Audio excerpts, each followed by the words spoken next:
હવે તો મારે દર્દીઓની લાઈન લાગવાની છે, કેમ કે મારા જેવી દવા કોઈ બનાવીને નહીં વેચતું હોય. અને એ પણ કઈ દવા ખબર? મગજ વધારવાની દવા. અત્યારે ભલે મારે આટલું નાનું એવું દવાખાનું છે, પણ આગળ જતા થોડા વર્ષો પછી જોજો હું મોટી હોસ્પિટલ કરીશ, અને એ પણ આ દવા વેચીને. કેમ કે અત્યારના લોકો પાસે મગજ જ નથી, એટલે મારી પાસે તો બધા દવા લેવા આવવાના જ છે.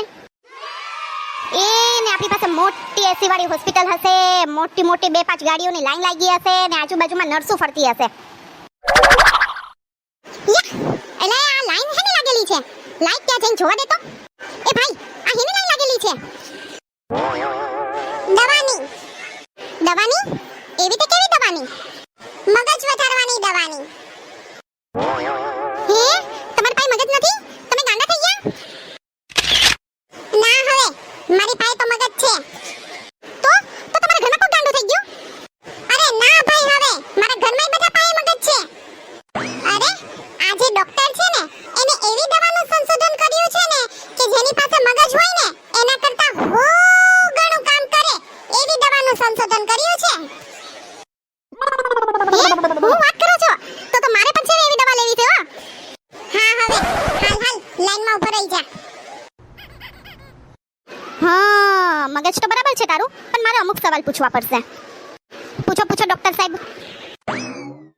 તો પહેલો સવાલ, તમારી ઉંમર એજ કેટલી? 25 વર્ષ. બરોબર. તમારા લગ્ન થઈ ગયા? લગ્ન? ના, હજુ મારા લગ્ન નથી થયા.